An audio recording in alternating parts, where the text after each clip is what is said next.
RESCOP, the Solidarity Network Against the Occupation of Palestine, has coordinated Palestine solidarity efforts in Spain for over 20 years. Today, it plays a central role in building pressure to end Spain's complicity in Israel's settler colonial regime of illegal occupation, genocide, and apartheid. Through the Stop the Arms Trade with Israel campaign, RESCOP has brought together over 600 organizations across the country to make complicity impossible to deny or maintain. We have built this pressure through sustained strategic action, coordinating monthly mobilizations in dozens of cities, engaging with workers who have refused to handle weapon shipments bound for Israel, relentlessly exposing every military agreement, launching legal actions, and working with researchers and media to expose government lies. Last July, we registered a draft law at the Spanish Parliament that, if passed, would directly apply an arms embargo on Israel. We are building a movement that is broad and impossible to silence. Since we launched the campaign in November 2023, this pressure has resulted in key victories. 3 ships have been turned away from Spanish ports.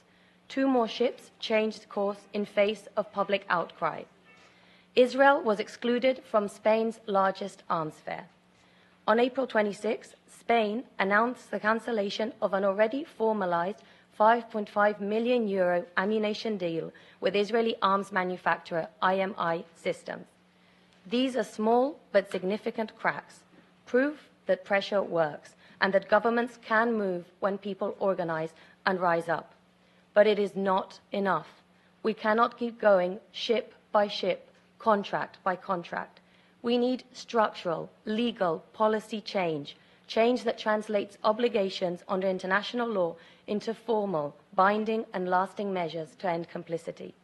That means adopting a comprehensive military embargo. No exports, no imports, no transit, no cooperation, no contracts. This must cover weapons, military material, and dual-use surveillance and border technologies. Given the atrocities Israel has been committing since 1948 throughout Palestine, an arms embargo is the bare minimum, a legal and moral obligation. Israel not only uses repression against Palestinians, it exports it to the world. It is a laboratory of death, where systems of surveillance and killing are tested on Palestinians, then marketed globally as combat tested. In Spain, we know this all too well. Pegasus spyware, developed by an Israeli company, was used to attack civil society, journalists, and politicians. What's tested on Palestinians is exported to harm us all.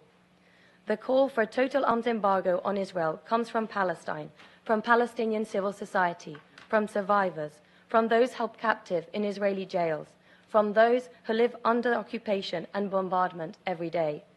We are here to amplify their call, because it is not only theirs, it is a call of humanity. Israel's crimes are crimes against humanity. It is a universal moral imperative. At a time when many states are increasing military spending, Spain included, we are here to say that this is not the path to peace, justice, or security. The world needs investment in health, education, and social justice, not more weapons. Spain, of course, is not alone in its complicity. The European Union as a whole maintains deep political, economic, and military ties with Israel, including the EU-Israel Association Agreement, which grants Israel privileged access despite apartheid and war crimes. The EU is an enabler, complicit in maintaining the very structures of apartheid and occupation. We have the power and the duty to act. Governments must redirect resources away from destruction and towards life. Dismantling the structures of war also means building the foundations of peace with justice and dignity.